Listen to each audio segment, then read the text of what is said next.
va a estar en español. Así que gracias por sintonizar el día de hoy. Feliz Día de Muertos y pues le damos la bienvenida a Emanuel aquí a la estación de radio. Hola, Emanuel. Hola, ¿cómo estás? Muy bien. Muchísimas gracias por venir. Es un honor y un placer tenerte aquí. A Emanuel lo conozco por varios años, inclusive es una figura muy importante en nuestra comunidad referente a lo que viene siendo algo que vamos a platicar de el Emotion Code. So we're going to turn it into English right now. You're like, okay, good, we're ready. That was intense. That was intense, yeah. That was just in preparation. I was hoping you make a longer speech than that in Spanish. I was like, hola. Hola, yeah. Hi, guys. Thanks for tuning in. And to positiveradio.com. You can find us on iTunes as positivoradio.com. I put the link in our site as well. So today we are super excited, celebrating at the country club El Dia De Los Muertos with huge celebration in our cabin. And today we have actually our Mr. Death over there. If you can come say hi to the camera so they can see you a little bit further. There you go. So scary. I know. Emmanuel's a little freaked out about it today, but it's okay. So it's okay. And Emanuel, it's a great pleasure to have him with us today. And I subscribe to his channel, to his like TED Talks he does, right? His blogs. And today for Day of the Dead, you did a video that I thought was super important and very particular to today, which was talking about death.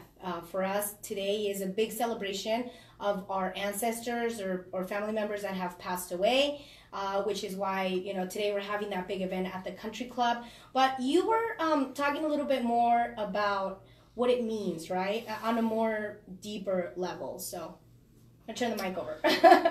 So for those who are new, first of all, I'm very grateful that I can be here. Perla, thank you, and everyone for inviting me. I appreciate it.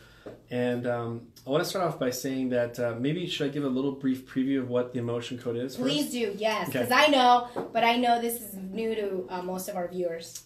Okay, so obviously, there's a great, I'm going to put it on Facebook Live here. There's a great book here called The Emotion Code.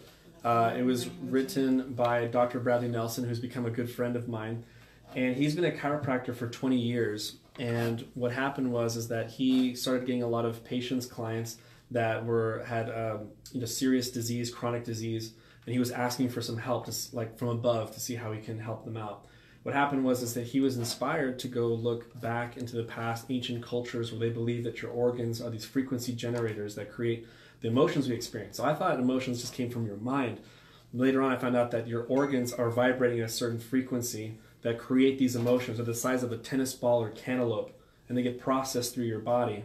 And so what's interesting is that humans have dozens of these. We have the average is probably like 300 to 400 trapped emotions in our body. We don't even know it.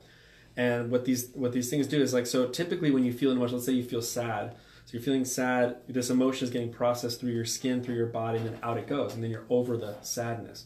But sometimes when it's overcharged, it's like deep sadness, deep anger, deep frustration, these energies can get stuck. It doesn't process properly, and so these little energies get stuck near either the organ that created it, or it can go in areas in the body that are weak.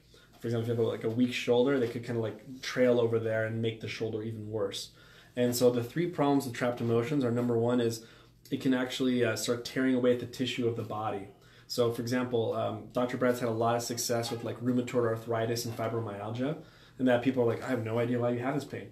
And it could literally just be trapped emotions that are affecting the tissues, right? Number two, it can create multiple emotional symptoms like sadness, depression, anxiety, PTSD, and things like that, and other emotional disorders. Or it could also cause many body symptoms like irritable bowel syndrome, Crohn's disease. I mean, just different things that we're dealing with, or women who can't get pregnant could actually be an emotional imbalance behind that.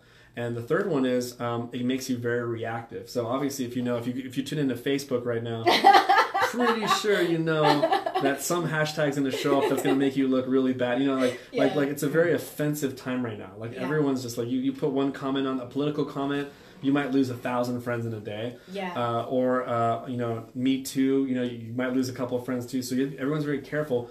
But we've been that way before, though, with other things. So we're a very reactive society, and trapped emotions make you reactive. So, for example, if you felt sadness at age 6, it's easy for you to feel sadness over and over and over again because it didn't process properly. So it's kind of like you're stuck there.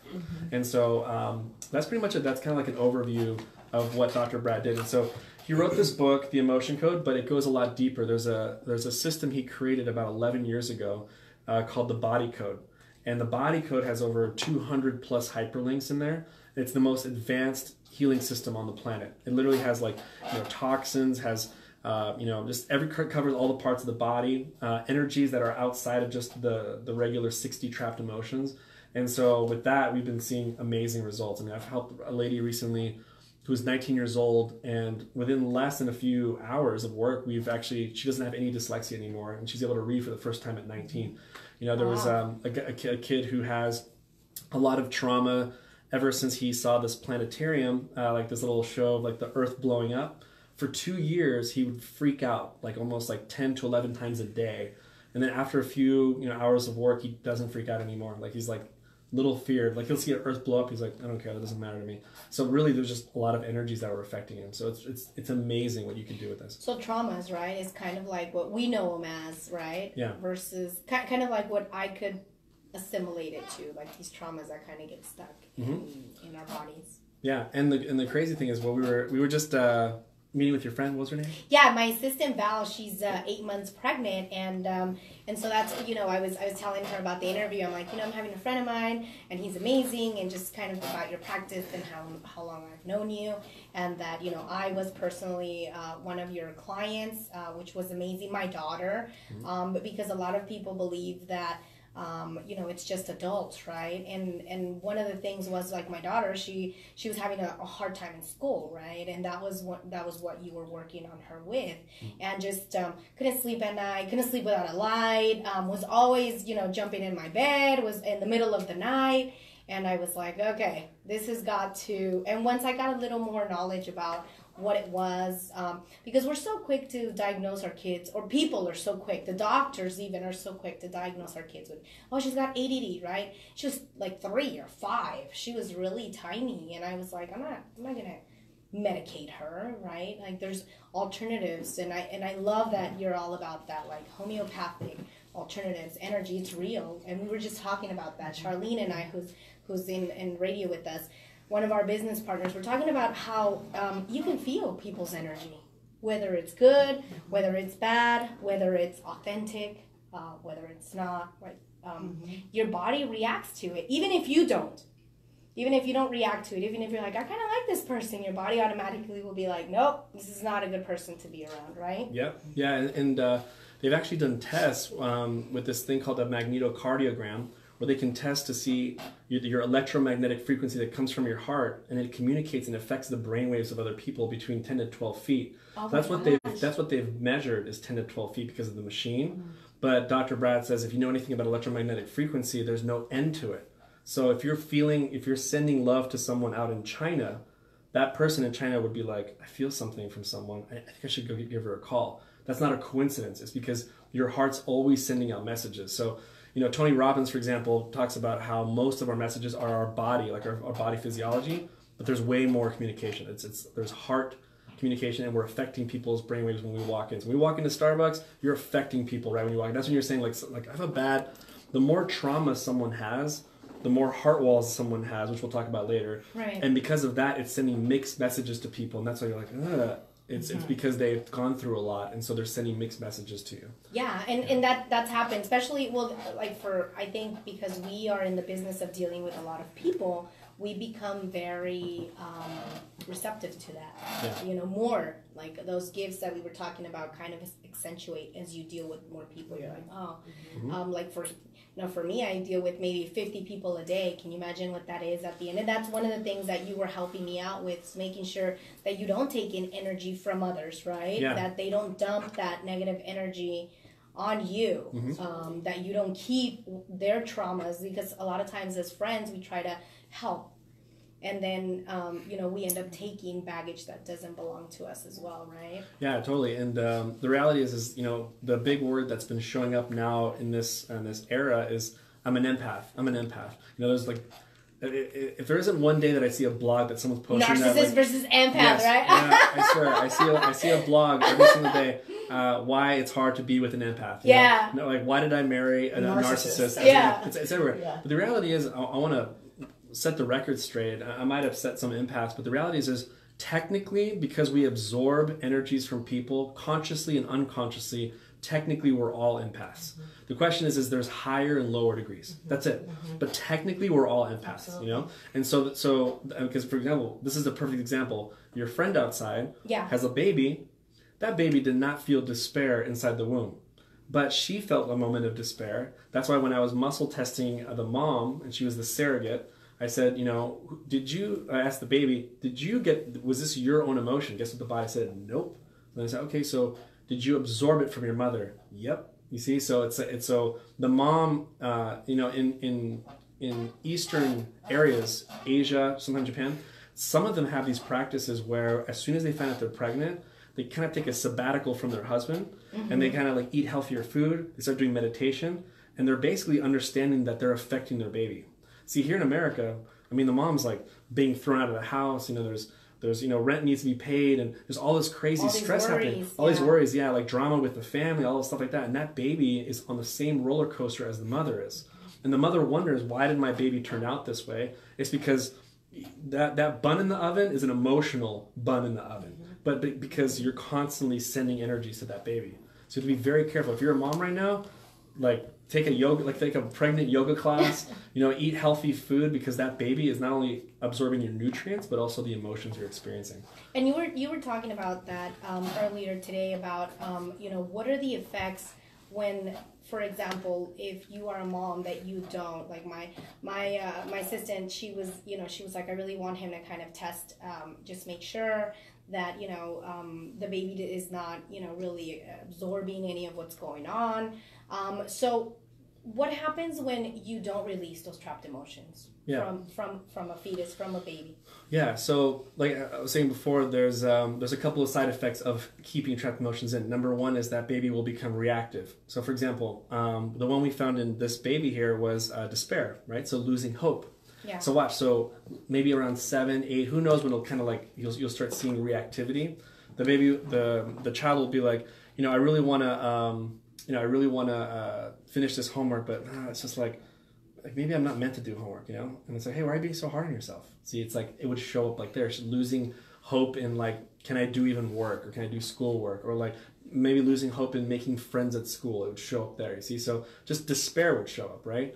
So and then technically, if that trapped emotion stays long enough in that child, could cause issues with the immune system, could cause, depending on where it's lodged. Like if it's lodged near an organ, the organ will suffer, you see. And so a lot of the, Dr. Brad says, like, you know, high 90% up of the diseases we're dealing with right now are just trapped emotions unattended. Because we're so sick here in America, right? And that's really weird, because we were just talking about that. One of my other friends was telling me that, you know, she's like, oh my God, I'm 45, and a lot of my friends and family that are my age are sick. She's like, I've buried 2 of them this year that are 50. Why are we dying so young, you know?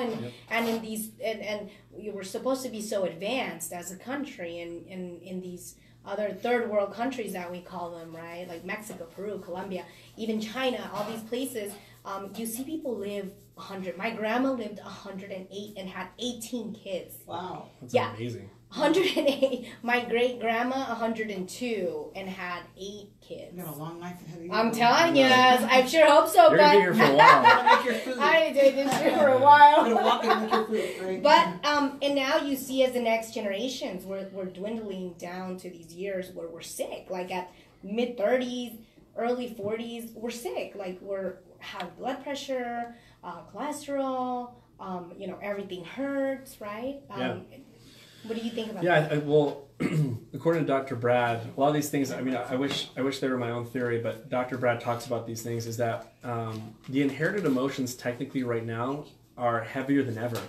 If you think about it, so for example, I've worked with people, and for example, a lady would be like, you know, I don't feel too confident with myself, you know, and for some reason I've had a really, really good like upbringing, but for some reason I always feel like I always question myself, my self-worth. So then I would muscle test her and ask, what's going on with that, and I would find low self-esteem, 23 generations. So it's passed down from mom to mom to mom to mom. So someone way up there was questioning her self-worth so strongly that it got passed down. And people go, that can't exist. Well, think about it this way.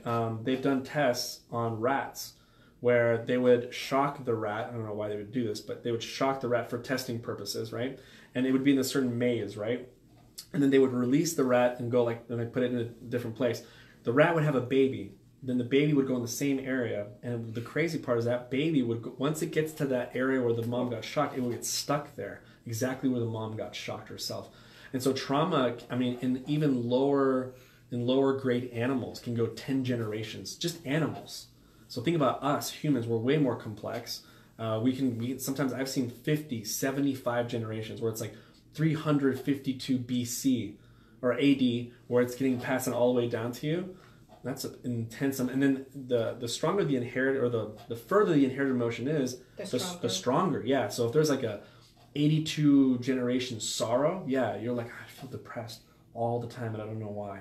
It's not a chemical imbalance because there's no test out there on the planet that tests chemical imbalances. That's a false test. If anyone says, "Oh, I test your chemical imbalance," blah blah blah. It's a lie too. Yeah. What that was their way to say that you're marked to take prescription pills the rest of your life, and that benefits my residual income. That's what that is. Yeah. So it's not really.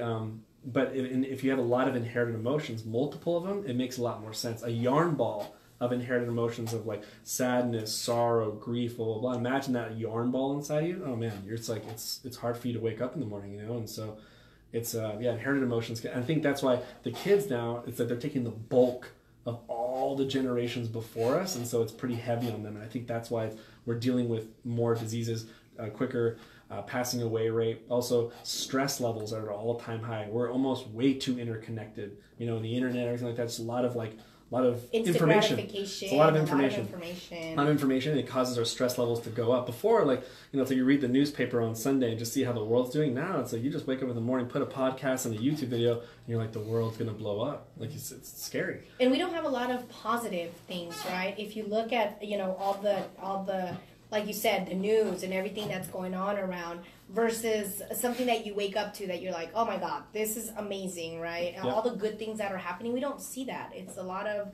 it doesn't sell. Yeah, it doesn't sell, correct. So imagine you're feeding that to your brain all the time, the deaths, and this is happening. And just every day you're submerging yourself with that. And they said too, by the second grade... someone's already heard the word no like 40,000 times. So that's why when I work with clients, I work with people out of the state, out of the country, and I'm working with them, and they're like, "How can you help me in Australia with lower back pain?" It's possible, but then the reason why they're skeptical is because we've been programmed negative. There's a really great quote that says that we were created for success, but programmed for failure. Wow. And so the reality is, why are we programmed? Because no, don't do that. No, don't do that. No, don't do that. No, don't do that. Some kids even thought their name was No. You see it? At that point. Yeah. No. But if we would have said no, don't do that, but yes, you can touch that, and yes, you can do that, and yes, you can do that, then the next time, for example, a real estate agent comes in here, if he's had a lot of negative incantations in his mind, when someone gets a no to him, he'd be like, maybe I'm not made for this. Maybe I'm not meant to do this. But if you would have said, no, son, no, don't do that, no, yes, yes, yes, he would have been like, okay, maybe I should make another phone call. Because he has that. There's 3 yeses waiting for me somewhere. You see, so again, but trapped emotions don't even help on top of that. So imagine you already have negative programming from your parents, and on top of that, you have trapped emotion, you have an inherited emotion. So we have a lot of baggage. We have a suitcase where when I see people with luggages behind them, and I see people walking around with a wall in front of their heart. Yeah. And so hopefully what that does is that provides more compassion for people. Because that saying where it says hurt people hurt people? Yeah. Well, the more you read the emotion code, whoever hasn't read the emotion code yet, you'll understand really, it's heavy what people are dealing with, And so that gives you more openness to be more compassion, more openness to forgive. And be like, you know what? You got a heart wall, you got trapped emotions. I understand, So. Yeah, because you see that, this year at least I've seen a lot of a lot of young kids that, you know, and I think it's crazy to me because you have your whole life ahead of you that, you know, are jumping off bridges or committing suicide, right? That's like at an all-time high right now. Yeah. And you're like, what, how can you be 11 years old and not want to, you know, live? That's like you said, a lot of baggage, right? Speaking about that, there's so in the body code, there's 2 different types of energies. There's like a will to die energy, which is really interesting, and there's a will to die and a no will to live energy. This is really interesting. I think you might appreciate this. The first one, for example, will to die. How many of you guys, honestly, felt like, you know what, you're kind of like really, really hard on yourself, and you just want to escape like your mind. I mean, everyone's been there, right? All do. Yeah, we all do, right? So now watch this. When you feel that, there's actually an energy that can get stuck inside of you called will to die. And it's an actual energy in your body called will to die. You can have multiple of those. Guess what that causes you? Depression and suicidal tendencies.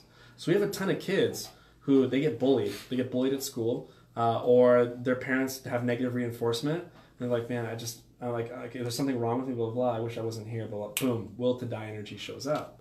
And now they're depressed. And now, you know, I'm not afraid to share this with anybody here, you know, but a lot of people don't want to talk about this. But, you know, I really believe from a Christian faith that the war in heaven is here on earth right now. Yeah, I agree. And the reality is that to think that there's not negative entities around us that are trying to destroy us and destroy the family and destroy love and all that stuff is just being ignorant. Like, I mean, so the reality is when I see someone and I work with them, it's sad. I'll see a kid who I'll share with you this really quick story if you don't mind. No, please do. There's this child that I was working with, and Dr. Brad was kind of nervous to put entities in this type of work because he's a lot of doctors, chiropractors, you know. And imagine that they go to this one section where it says like entities, like evil spirits and disembodied spirits. Like, okay, we're done right now. Yeah. Like, you know, and he said he was nervous about it, but then that night he had entities. I don't know how many, but a couple entities yelling at him for 4 hours at night. And then in his mind, he's like, I have to put this in here now. Because whatever I'm about to make a decision of, they're very upset on the other side. And it's not sad that it's kind of sad that they're always clocking in. See, entities don't clock out. See, they're always clocking in. And good people aren't clocking in enough, you see? And so if we have some way to combat them, because what do they cause? They cause depression, suicidal tendencies, and you have trouble moving forward in life. So I met this kid, for example, I want to tell you, I cleared his heart wall, right? So when you clear someone's trauma from their heart, it's called clearing someone's heart wall. It's the greatest discovery in energy healing history. I didn't really believe it at first because I'm kind of a skeptical guy. But then when I worked on like 12 PTSD veterans, I noticed I was like, wow, you guys have lost most of your PTSD symptoms in less than 6 hours. Like that's amazing. Like you don't hear that. And so, plus your mom was a doctor, right? Mom was a doctor yeah, too, yeah. So I mean, that comes from a generation of your mom saying, "Hey, if you can't prove it, if it's not there, then it doesn't exist. If we can't treat it," I would imagine, right? Well, it's interesting because my dad, they're both oncologists, hematologists. My father was more of the skeptical type. My mother was the one that was pro Eastern Western medicine combined. Yeah. And my mother was the top 1% of UCLA Medical School. So when you're a little bit smarter, of course, those girls are always smarter. I'm sorry. Yeah, no, it's cool. That's cool. Mom, wherever you are, you heard that. Yes. So, but what's interesting is that she, she understood Chinese acupuncture and she saw her patients get better. And so it was really interesting that, if anything, she made me more open to this work. But then my dad has come around. My dad has like now in his later stages is going like, whatever you're doing works because my shoulder feels amazing, my neck feels amazing, and I've been more present since you cleared my heart wall.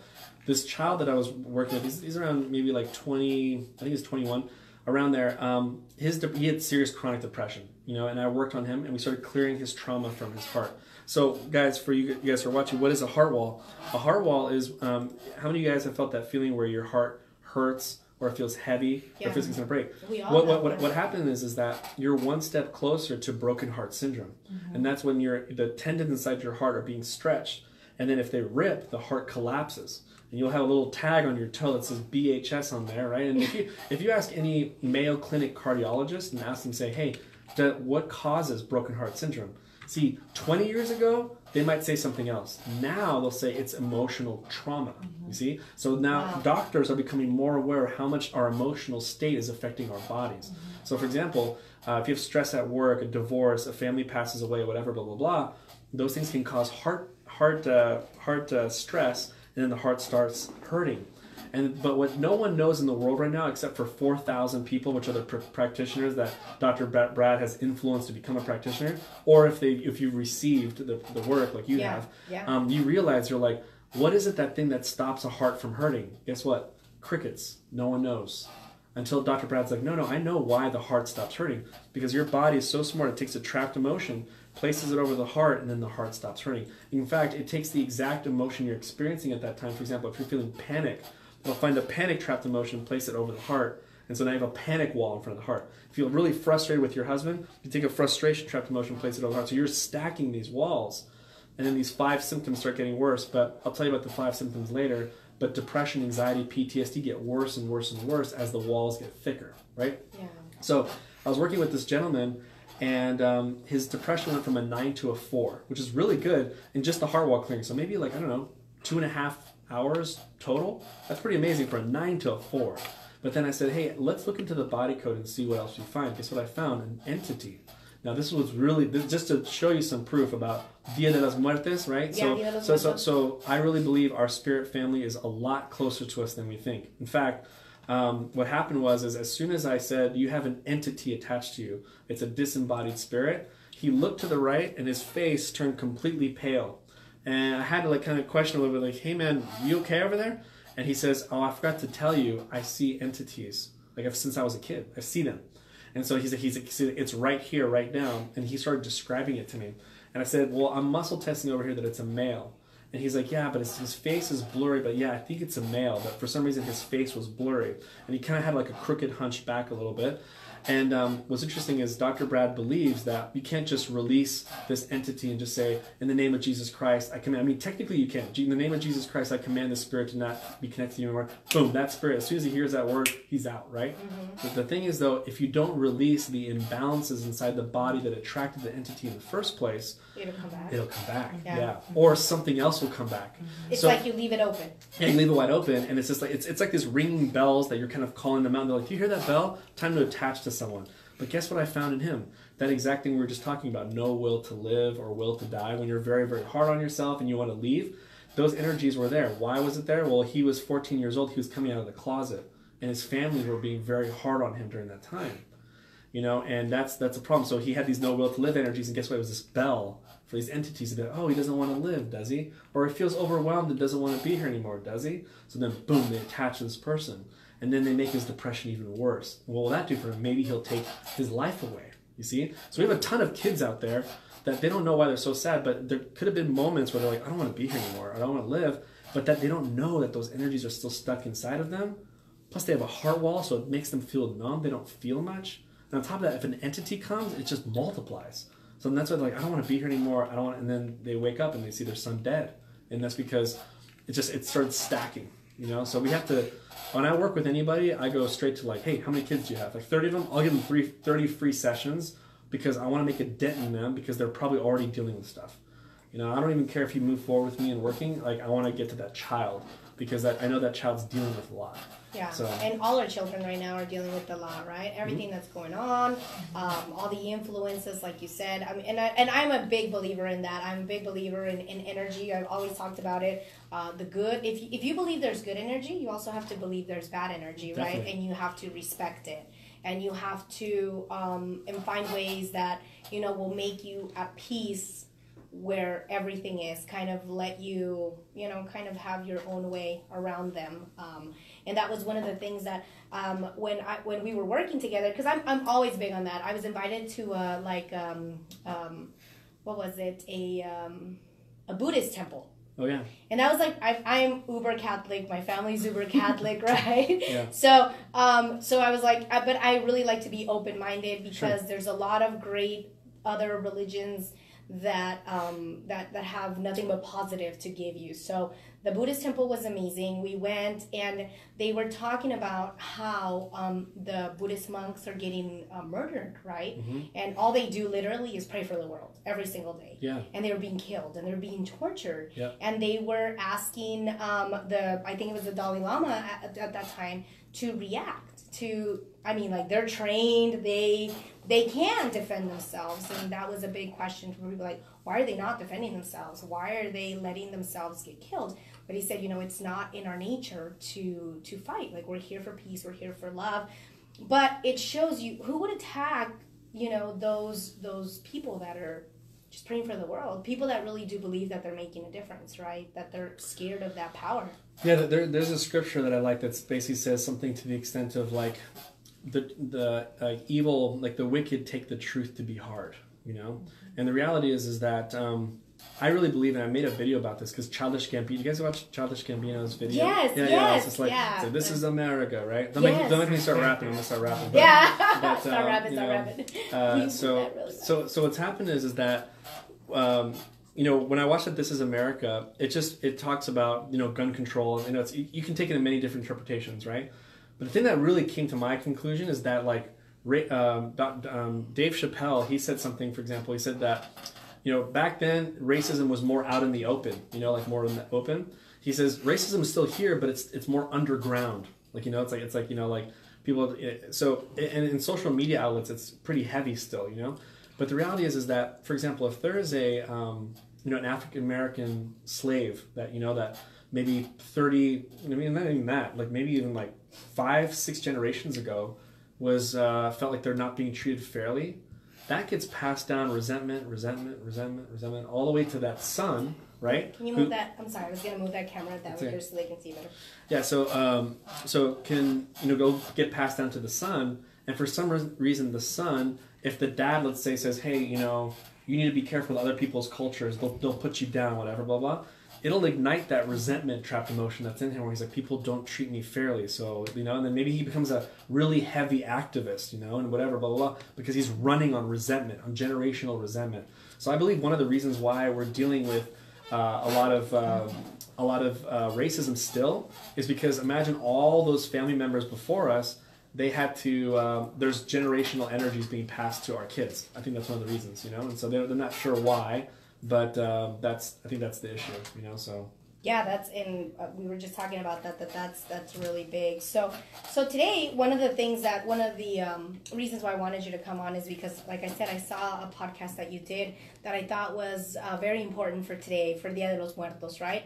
And it talked about the way we live our life, and why some people are scared of when the time does come, because that's the only thing that we have for sure in this life, right? Yeah. Sometimes some people are not ready, and yep. You were talking about how a lot of people don't use their gifts, and that's why when the time does come, they're not ready to go, right? Right. Mm-hmm. Can you tell us a little bit about that? Yeah. So the podcast, I'm glad you watched it, by the way. Makes me feel special. But so what's interesting about that podcast is that I was I was trying to like curveball like Halloween, right? So Halloween is like the real Halloween is Dia de los Muertos, right? And so we're just making, like, we're giving Snickers like $1 billion, like, what I'm saying? But the reality is like we're celebrating the life of other people, and Coco was an amazing thing that I wish everyone watched Coco, because it really reminds you of like the real meaning of it. Like, we should be, our families are not, far away, and they're really close to us, and it does matter that we remember them, because they wanted, if you ask anyone at the end of the day, like, I used to be in all these different businesses before, and I remember, like, I would be like, why are you doing this business? Why are you doing this business? And I want to leave a legacy, right? That's the one. The root is kind of like, I want to leave a legacy, right? And so, I want to be remembered. How do we leave a legacy, or how do we allow their wishes that have passed away to leave a legacy if we forget about them, Yeah.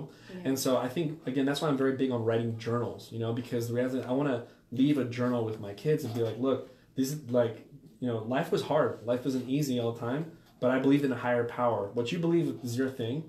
But when you look at the emotion code, the whole thing came through prayer, and I really feel like I picture like a God up there looking at people going like, look at how many people are suffering. We need some type of simple modality that can just help people, and like something that even an 18-year-old in Afghanistan can work with someone and just heal them, you know, and just make it that simple. Like he can heal his tribe. He has a chance to heal his tribe from trauma.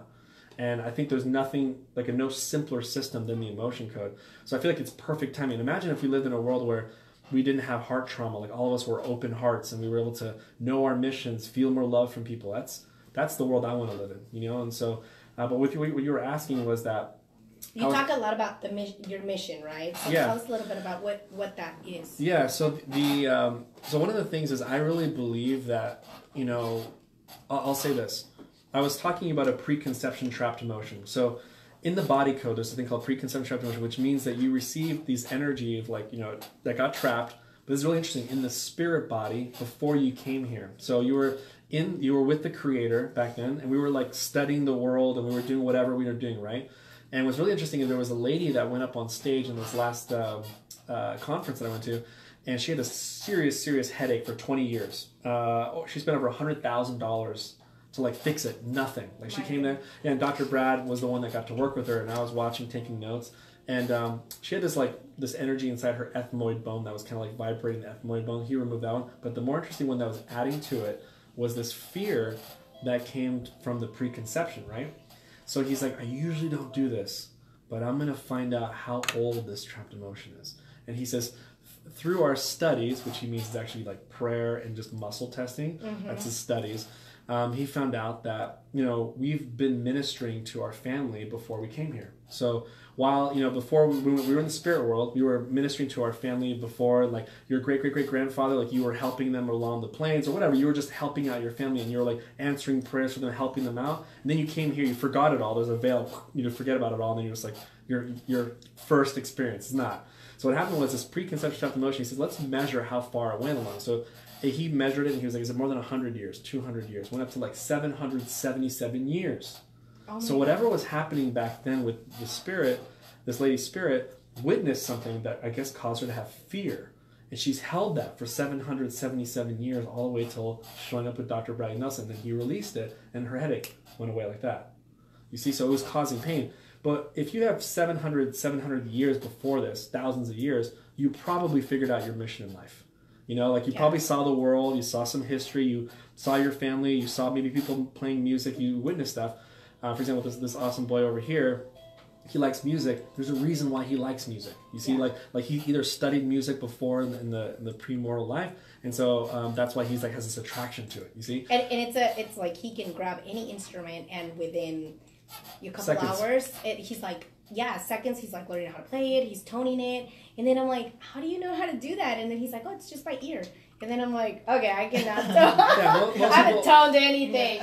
Yeah, most people can't do that, and that's a really special talent he has. But it's because he's developed it somewhere else. As he comes here, and then it's just he thinks it's his first time that he can just pick it up, but it's not. It's technically like his second time, technically. Yeah. And that's why Beethoven, like at age 5, was like a genius. Was a genius. Like it's because he studied music for who knows. It could have been thousands of years, and then he came in here and he's just like, all right, time to unleash this bad boy, and boom, came out. So I really believe that the biggest fear. I remember the quote that I said was that the worst day of your life happens when like God shows you all the things you could have done. You see, and so. And what they call it in like churchy words would be like the sin of omission, not the sin of commission, but the sin of omission is like the things you could have done, you know. So it's not like don't do this, don't do this. That's not a Christian life. There's the what did you do though? Like don't forget about the don'ts. What did you do with your life? You know what's the And so I really believe we all have gifts and talents. I believe I can look at anybody in the eye and say you have a mission in life. You have gifts and talents that God gave you that's specific to you. And our goal in life is to use those gifts and talents to serve humanity. And your goal in life is to find that mission. That's it. And you'll be happy with that mission. You know why? Because you're the one that kind of chose it before you came here. And maybe God was like, hey, you should go do it, son. You should go do it, daughter. And he supported that. And you came down here with this mission. So that's what I love about this work is once you clear someone's heart wall, I believe the mission's like right in the heart. See, if you look in the scriptures, it doesn't say, as you thinketh in your liver, so are you. Mm-hmm. As you thinketh in your gallbladder. It says, as you thinketh in your heart. As you thinketh in your uterus. Yeah. As you thinketh in your heart. It doesn't even say, as you thinketh in your mind. It says, as you thinketh in your heart. So I really believe it's like the heart is like the mission, the seat of the soul. And as we're clearing the heart wall, removing all this trauma, all of a sudden it becomes very clear to you that like, this is what I'm supposed to be doing. Because really what we all want is peace. But you know what really gives us peace? Clarity. And the way you get clarity is don't have trauma in front of your heart. And know where you're going. And know where you're going. But once, trust me, if it's really interesting that when I read the Emotion Code book, I was reading and I was like, yeah, it's a really good book. I'm like, if this is real, this would be a really amazing book, because I didn't know, skeptical, right? And I remember I was kind of like, this is, I'm going to get certified. I'm just going to see if this works, blah, blah, blah. But I wasn't, like, people think I would be jacked about it, excited, right? It wasn't until my friend cleared my heart wall that all of a sudden my eyes were just opened. And I was like, wait a minute, like, this is my mission in life. And it came so strong to me that this is what I'm supposed to be doing. Like, I can't even deny it at this point. And it's like, I started losing track of time. I was up at 3 a.m. and someone would be like, hey, why are you still up? I'm like, what time is it? It's like 3 a.m. It's like, oh, I got to just check out this last webinar. So he's like, wait a minute, what's happening to me? What happened was that my heart started giving me happiness, joy, and elation because it was saying, this is what you're supposed to be doing. Like, stop kidding yourself. But if you have a numb heart, you're like, is this what I'm supposed to be doing? So we have a bad case in the world right now where people are going like, I think this is what I'm supposed to be doing because it pays a lot, but I'm not sure. But I'm not sure. But then once they clear that trauma, though, they're like, the heart's just like, you're for sure supposed to be doing this. And also with relationships too, we have a ton of women. I've worked with a lot of clients. They're locked into a relationship because they don't feel much when their husband abuses them anymore. Like they go, oh, well, he was drunk. Like, oh, well, he was having a bad day. Oh, whatever, right? Kind of numb. Try kind of numb, exactly. But once I clear that wall, though, within a second, they're just like, I can't stay here anymore because I actually feel what you're doing to my body. And they would rather live in the street than stay with this person. But it took them to unnumb themselves from their heart to finally realize their mission and realize that, wow, I'm not receiving any love from you because my heart is on empty. So I need to get out. Yeah. So I've seen too many, and men too, I'm not going to say like just women, but like men, there are too many people that are how do I say, compromising their relationships due to the numbness that they feel from the relationship. True, yeah. So and true. Then, yeah, absolutely. And then you talked about in that people are scared of two things the most, right? Public speaking. And then death. And death. Okay, she's bringing me back to the subject. I'm bringing you back to the subject. Yeah, okay, so I'm sorry. That happens. And then death, right there. Death. Let me bring on to death. Scariest thing. You guys see that? Scariest thing. There you go. There's death right there. Really scary. Waiting for you, as it's waiting for all of us. Right. I like the whole come to me. Yeah, he's like, come to me. Yeah. So in relations to death, I was just saying just two things real quick. One is fear of death, fear of public speaking is the scariest thing, right? But I think what I was making in the podcast, the point was that I think fear of dying and then not ever knowing that you didn't release your gifts or talents, or not knowing you had a mission but you didn't find it. I think that would be even a scarier death. That's what it is. And so I use the Les Brown example of you in a deathbed and your talents show up as human beings and go, only you could have waken us up. Only you could have brought us to fruition. But now we die with you. That's why I say the most expensive real estate, expensive soil is the cemetery, because people die with their gifts and talents. So that's what this work does, you're just carrying all this baggage. And it's just like, once you release it, all of a sudden you're like, you know what, I know what my mission is. And I know what my mission is. And I feel like I'm using my gifts and talents, And as we were talking about different religions that do believe in that, because they do believe in that in very different ways. For example, like the Buddhist religion, they felt what they called enlightened, right? And so Buddha went out to say there's more of a purpose than just me being a king and just, there's so much suffering. Yep. One day he went out so I read a book about all the different types of religions, right? And he went out one day and said, there's got to be more out there. There's got to be more. And once he found his path, because, they believe that, for example, once you find your purpose, then you don't reincarnate. Yeah. You don't come back to look for what it is. It's like you're enlightened, and then that's how, you get to that next level. Yeah. But if you don't, then if you die with those gifts, then they believe that your soul says, no, I want another chance. I want to do it again. I'm sure this time it'll happen. And as, you don't do it again, it's just like coming back and coming back and coming back. And see, I would say to those beliefs that, every belief is beautiful. Yeah. But see, I don't want to take a chance on a belief that's like there's a second chance. Right. Because let's just, what if there isn't? we don't know, right? Right. So I'm going to be like, look, this is my one chance, carpe diem. But it's what it means is like it's you come back to suffer because it's not like you come back and you're like, yay. You come back with those trapped emotions. You come back with that suffering, with that despair that you died with your gifts. You know, it's like you already come with baggage. Yeah. It's not like you're new. Like Operation Fail. No, totally like Operation Restart. Yeah, restart. Yeah. So to them, that's their path. It's like finding your purpose. Same thing. You know, finding your purpose in this lifetime and making you aware to live something very important that you said, be present, because we're not. Yeah. We're thinking about what are we doing tomorrow? What are we doing, you know, what's going on over there with so and so, and we're not present right here with as human beings, as friends, as energy that we're sharing, right? Yeah, I love this quote where it says that you know, Jesus didn't have an identity crisis. He knew who he was before he came here. He knew who he was when he but before he came here, he knew who he was when he came, and he knew where he was going. When you're that liberated, then you can serve. It's one of my favorite sayings because the reality is that so the only way technically through that quote, what it says to me is that the only way that you're liberated is you know who you really are. That's really what it is. Be true to thyself. Be true to thyself, yeah. And like where you come from, why you're here, and where you're going matters. Like we're not just here to just make money, make families, make babies, and leave. Where there's more to this life, and so but the baggage doesn't help. This baggage stuff, you know. And so that's why for me, when I've sat down with Dr. Brad and I go, you know, isn't the heart wall the most important thing? Because then you find your mission. You know, unless someone's like dealing with some serious disease, you know, like wouldn't you just kind of attack the heart wall first? He's like, sounds good to me. I'm like, cool, got it from the captain, so I'm gonna go back, and we've released over 700 heart walls in 2 years, helped a lot of people out to like basically find their mission in life. And there's no greater gratification than seeing someone go from like, I don't know what I'm doing here, to like, I have a calling in life.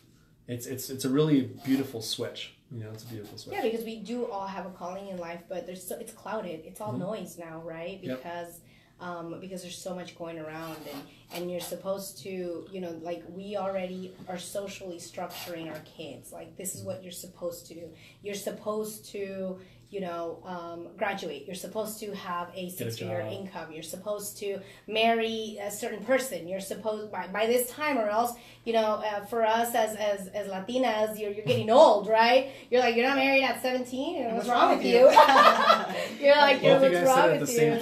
Yeah, but that's really like the thing. It's like what's going on with you, right? Yeah. And so, and we are pushed already, and this is one of the things that I try to have us break from. You know, Charlie and I talk about this, is our next generations. It's not falling into that same structure, is letting our women be leaders and not, you know, selling them this idea of, hey, you know what, one day, you know, somebody's gonna come and choose you to be married and make you great babies and buy you a house with a white picket fence, and you know, and you're gonna live happily ever after. Because when you set them up, you're setting them up for failure. Because if they don't marry within that certain time, or they're not finding the perfect, you know, their blueprint, right? And you talked a lot about that before when we did that session. Is about, even for us as Latinas, it's hard because we come with a blueprint. Like, you should know what a pound of tomatoes is at, you know, Cardenas. You should know how to cook, right? Yeah. You should know how to make tamales. And then, like, I know none of that. So for me, it's like once you fall out of that blueprint, then you have to be very strong, because then your choices are not the most popular, because you get around with your family and they're like, what are you doing? You know, ya cásate, and well, why don't you have any more kids? And it's like this blueprint that we push, and I think that especially for us as Latinos and Latinas, they get stuck in that, and so they don't live the full purpose of their life, because we're already socially structuring them like, this is what you're supposed to do. And as a little boy, you don't play with dolls, and as a little girl, you don't play with cars, and like you said, there's so much, you don't do this, you don't do that, and you kind of crush them as they're really young already, right? You cut their wings. Yeah, and you know, the reality is the paradigm, there's paradigms. You know, the paradigm. The question is did it work? You see, a lot of people don't sit back and be like, did that really, that philosophy, did it really work? You know, because at the end of the day, we just want to be happy, you know? And I remember, you know, I changed faiths, like I converted like around 26, you know? And my dad started going, hey, like, he closed his doctor's door, and he's like, whoa, And I remember I'm like, Dad, lay down on that couch right there. I know. So. And what's interesting, my dad, I asked my dad a question that kind of stopped him a little bit, and I said, Dad, you forgot to ask the most important question. You're asking all these questions about, like, doctrine here, doctrine there, but you've got the major question to ask your son, which is like, am I happy? And he was just like, you're right. I'm like, yeah, ask me that. And like, can you ask me that right now? He's like, are you happy? I'm like, I'm really happy. I'm happier than I've ever been. And so that's why I chose this. You see, so we have to get back to that point. It's just like, back to basics. Back to basics. And like, does this make you happy? And again, I remember when I was hugging my mother, and then my mother used to get kind of stiff a little bit, and she'd be like, and I'm like, why are you so stiff? She's like, I never got this love. Like, I never was affection. Like, no one gave me this affection when I was a kid. So that's why she's not used to it. But see, in our minds, like I said, we could go two ways. We can either go like, I'm going to be affectionate now because my parents were like that. Or we can say, I'm going to continue the legacy of being unaffectionate because that's how I was taught. So we just have to like be like, look at our parents, be like, what worked, what didn't work. There's no contract that says everything they say works.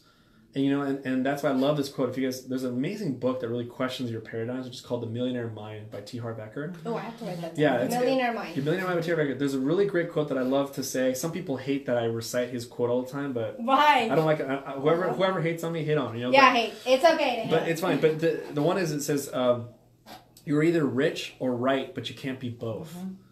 And so I love that because most of our friends would rather be right. They love being right. They just love it. But then the problem is, I go, well, if you're so right, then how come your health's not that great? Yeah. Or if you're so right, how come you're broke? If you're so right, how come this is your fourth marriage?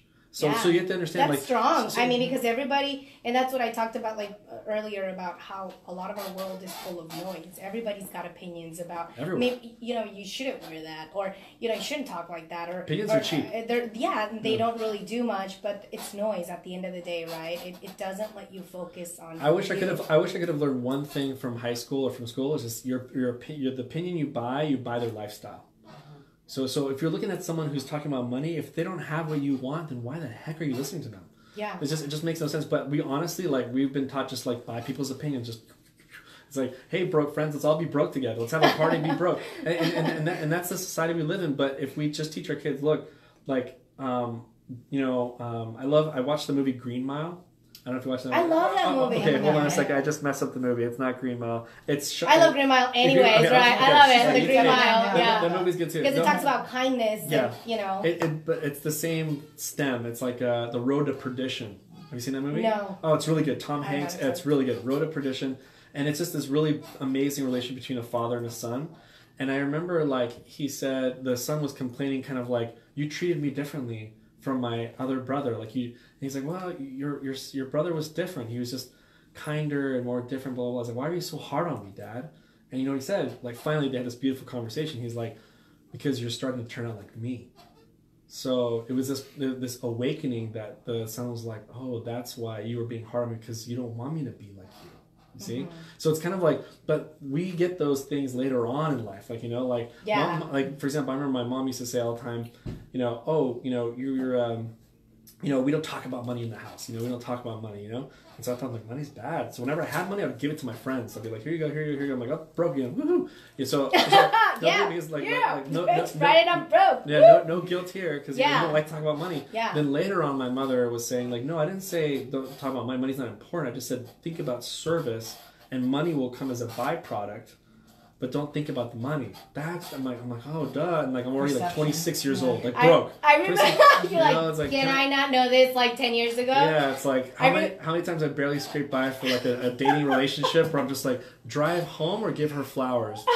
Okay, give her flowers, then walk home. Like, like all that. All my struggle. All my to feel good. Yeah, all my struggle just to like make Mom happy. That reminded me of like, there was this story about how. There was a grandma that would always bake this cake all the time, right? And or this bread, and she would cut the end off. And so as the generations baked it, they would cut the ends off too all the time. And so one time when she, her granddaughter was baking it, she was like, why do you cut the ends off? And then she's like, oh, that's your recipe, Grandma. You always cut the end off. She's like, yeah, because it didn't fit in my oven, you know? So she was like, because, I had to cut it so that it would fit. Had no choice. Yeah, no choice. But sometimes we automatically assume, right? Like you were talking about, like, oh, that's the way it's done. We inherit it, yeah. And we don't question it. That's like, wait, why? Why do we have to be married at 18? Or, what if we don't want kids, right? Which are great. Yeah. But that's what when I find the inherited emotion, it's funny because I'll find sadness in someone, and then I'll say, I'll ask, I'm like, let me find out where this is from. Before I even muscle test, she's like, it's probably from my mom. They already know. And then I check, I'm like, is it from the father? No, it's from the mom. Okay. And then I'm like, does it go beyond the mom? Yeah. I'm like, is it? And then she answers me, she's like, no, it goes to the grandma too. So I'm like, you notice there's depression patterns coming from mom's side, you see? So again, if a mom is depressed, does she have the answers to everything? I don't know. She's not living like her fullest potential, right? But maybe the daughter took in all her advice from a depressed life. Mm-hmm. You see what I'm saying? Not a happy life. You see what I'm saying? So that, but what do? Honor your mother and father. But I mean, you have to honor a mother and father that they're living their full potential. Yeah. Not honor a mother. Just because you're honoring, just because they're your mother and father doesn't mean they figured out life at all. It just means they can make a baby. Basically. And you have to question, I always tell my kids, now I regret it though, because why? Yeah. ¿Por qué? ¿Por qué? Why? But, especially my daughter, because she's sassy. But it's okay, it's good, question authority, and question why we do things, and question why we go where we go, and and if you don't like it, then that's okay. You have a choice to change it. You can join whatever religion, you can be whatever you want to be. You don't have to be, or like you have to be a doctor because you don't have to fit in my box, and so. That's why, that's so important for us, like you said, to go back to basics, especially in this time. And if you're not somebody that does that right now, or if you feel like you're very successful, you have everything, going for yourself, you will be very pleasantly surprised, right? Like I was when I was your student, to see that there's so much that we need to work on. You don't have it figured out. You can always, tune in to more of your potential. You can always understand why you react. We were just talking about that with Charlene. It's like, understand why people are hurt and why they do what they do, right? For me, it's important because a lot of different characteristics and personalities. Like my personality is really strong, so right away I'm defensive. You're strong? Yeah. Oh, couldn't tell. Yeah, it's like really strong. So then I have to be like, okay. He would know. Death would know. Yeah, well, Death is scared of me. That's why we're all here. Death used to be a living guy. Yeah, and then now he's dead because two strong personalities just took him to the other side. He just brought him back to life. I just brought him back just for the show, and I'm like, there you go, Death. Death is there, right? Mm-hmm. So this has been amazing, and I'm so happy that you joined us.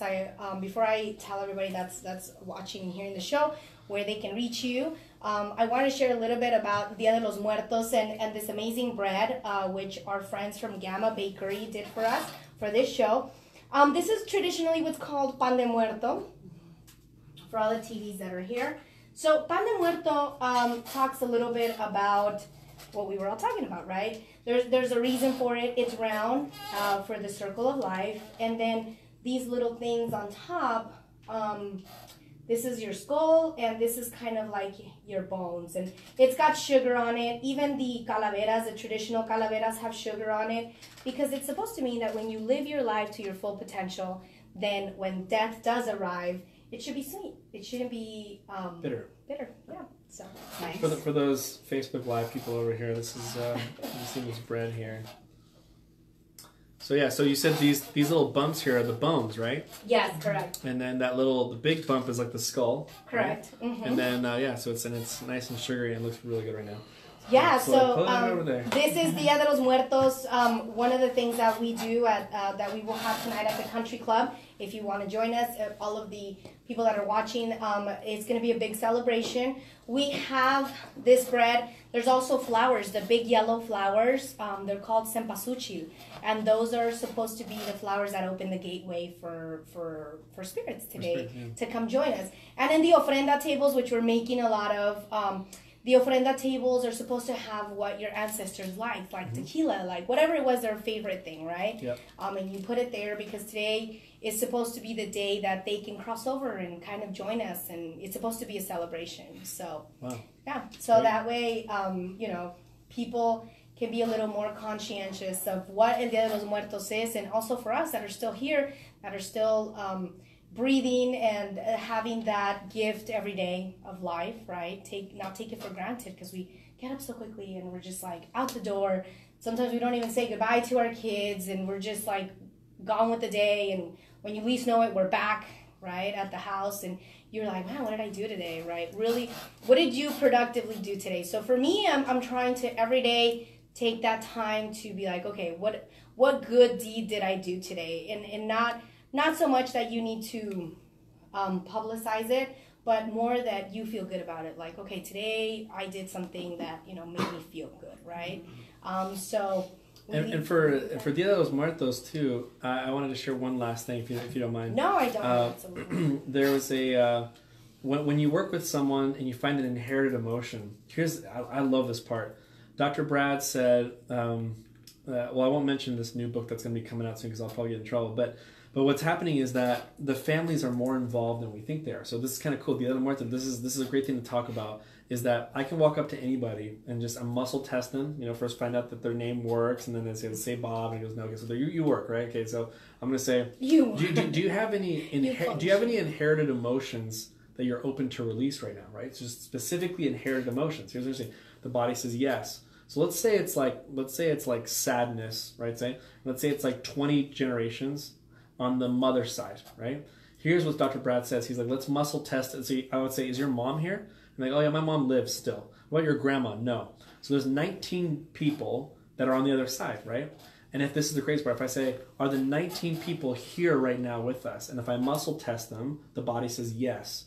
So what's beautiful about this work is that we're healing the people on the other side, and they show up. In fact, Dr. Brad will be like, are they standing over there on this side? And the body will like, nope. Are they standing over there? Body's like, nope. Are they here up in the front stage with us right now?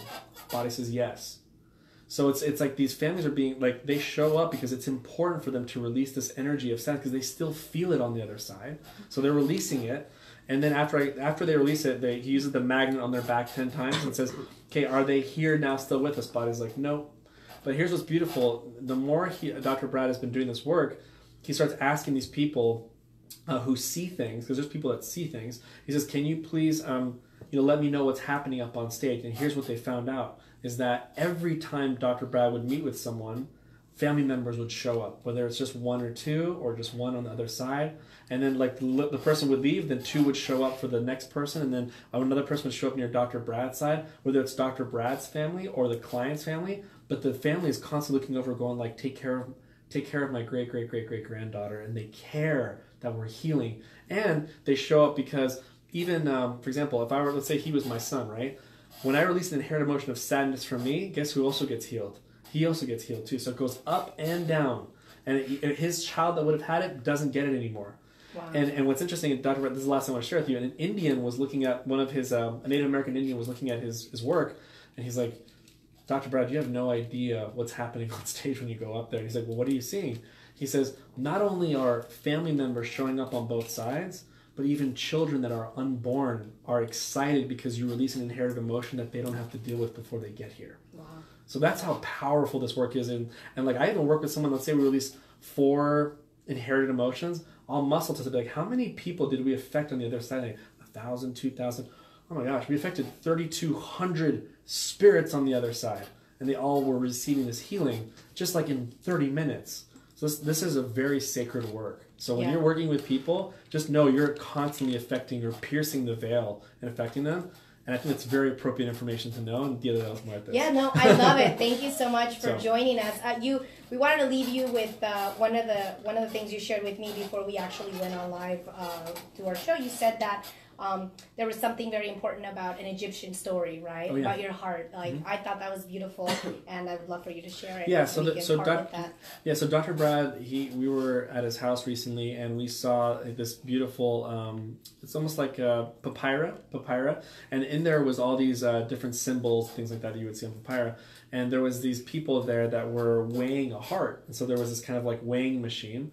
And what they would how the story goes is that they would weigh. Put it in comparison to a feather. So there'll be a feather and a heart. And if the heart weighs less than the feather, then you're brought to like a different veil. And there's someone that's kind of like opening the veil, and it's basically like paradise, right? But if your heart was heavier than the feather, then you go somewhere else. So it's saying like basically the more you release from you, the more pure your heart is, the lighter your heart is. You know, the more you remove negative, you just you become more light. You see, because we're beings of light. And Dr. Brad said something very powerful. He said, somebody once asked him at a conference and said, it was question and answer. He said, hey, when you release a negative energy, like kind of a blackness from you, don't you have to replace it with positive? And I love his answer. He said, no, he's like, deep down to the core of us, we are beings of light. When you remove any negativity, all it shows is what? More light. More light. Yeah. You don't need to add light to light. Mm-hmm. Just leave the light as it is. It's the darkness we need to remove from us. I love that answer. So it's just like, technically when we're doing this work, we're just removing darkness from us, and we're just becoming more light. That's what it is. And then that's when you become enlightened, is because they've taken a lot of darkness away in their own methods. They've done it. That's awesome. Yeah. Well, thank you so much for joining us today and for sharing this past hour with us. I love your work. It's phenomenal. And then if you could leave us with the information of how people can follow you and hear you, because, you know, I watch every day. I love your messages. And while I'm getting ready, I turn it on. So that way the ones that have joined us can actually know where to reach you. You're on my Facebook, by the way, right? Yeah, we're friends. All right, so yeah, you want to look up my practice page is Coding Alternative. So it's CODING, coding, and then alternative, like alternative medicine. So Coding Alternative. You can go on YouTube too. You can go, actually there's an easy link. You can do codingalternativevideos.com, and that'll connect us right to the YouTube channel. Or just look up Heart Wall 15 minutes, and you'll see me there. And then there's all this information on how you can contact me there. So, but yeah, it was really an honor to be here. I really appreciate it. It's such an honor to have you. It's awesome. And thank you for joining us for Dias De Los Muertos. We hope to see everybody tonight at the Country Club with Nara. And again, thank you so much for having us. So this is Perla Herrera with PositivoRadio.com. And thank you so much for tuning in. Thanks. Awesome. That was good. That was really good.